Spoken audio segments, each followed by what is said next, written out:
"I don't need a damn life coach, Mr. President," I said, gripping the Oval Office chair like it might launch me into orbit. "I need a break." "Then you'll love Owen," the president smirked. "He's the best at fixing broken things." I didn't realize I was the broken thing. I'm Micah Hale, 29, single, too cynical for my own good, and recently promoted to one of the youngest cabinet communication strategists in the White House. A month into the job, I hadn't seen my apartment in days, had recurring migraines, and swore if I heard optics one more time, I'd gouge my eyes out. Then Owen Langley walked in, tall, calm. His smile was soft, but his eyes held back something darker. He wore a cardigan like it was armor and sat across from me with the kind of silence that made me feel exposed. "I'm not here to fix you," he said simply. "Just to remind you you're human." His voice was so gentle it made me mad. Who was this guy? Therapist? Spy? Emotional janitor? All I knew was that I didn't want him around. So naturally, I was assigned 3 sessions a week with him. Owen never pried. He just sat, sometimes handed me tea, sometimes asked what I dreamed of when I was 10.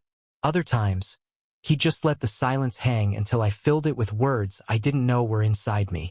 It was infuriating and addictive.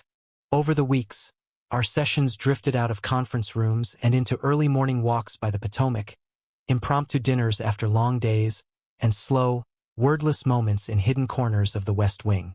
But I still hadn't figured him out. He never mentioned his personal life, never touched me except in the accidental brushing of arms or knees, and never lingered longer than necessary. Yet every time he looked at me, it was like he was searching for a reason not to stay. "Why are you here, really?" I asked one night as we sat on the steps of the Lincoln Memorial, both too exhausted to pretend we weren't there for each other. Owen stared out into the city lights. "Because I promised someone I'd try. And because sometimes staying near something you can't have is easier than leaving it entirely." It hit me in the chest like a truck. I couldn't decide whether to kiss him or run. Instead, I just said, "You're a terrible life coach." He smiled without humor. "I know. The first time I really touched him was in a coat closet. Not sexy, I know, but it was after a disastrous press leak. I was spiraling, and he followed me in before I slammed the door behind us. "I'm not okay," I whispered. "I'm really not okay." He reached for my face, held it between his palms.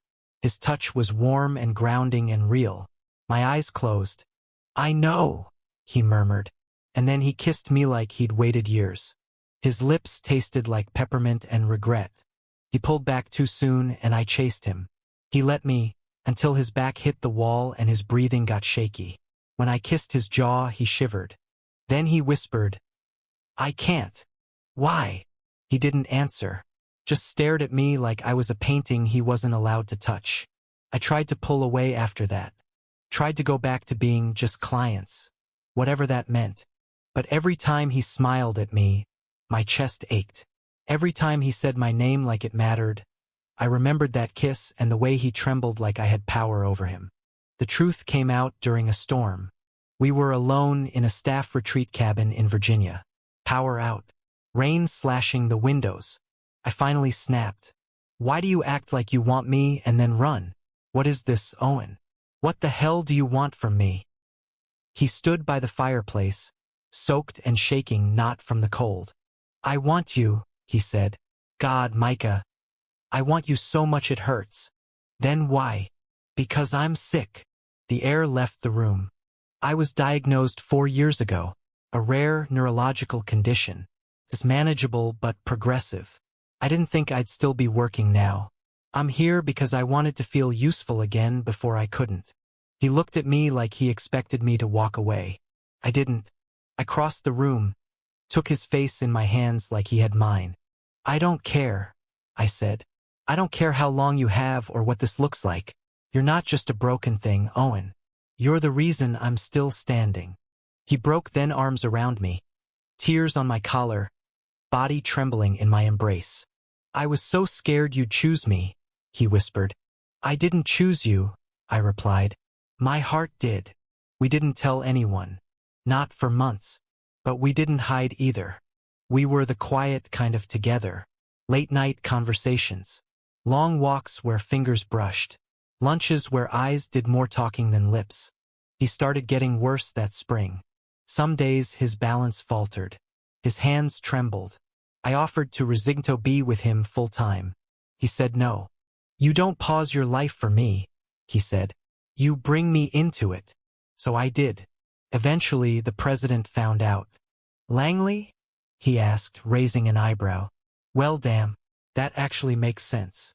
No scandal. No punishment. Just a nod, a hand on my shoulder, and a quiet, make it count. The last night of summer, Owen and I sat on the White House balcony. The city buzzed below. He rested his head on my shoulder. Do you regret it? He asked. What? Choosing me. I looked at the man beside me, fragile but fierce, quiet but burning. Every damn day, I said, because if I hadn't, I might have gotten to live a normal life. He tensed. I kissed his hair. But I wouldn't have lived at all.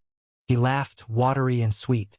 And when he took my hand, there was no hesitation, just love, and the quiet promise of all the days we still had left. Thank you for listening. Don't forget to like and subscribe to stay updated with the latest videos.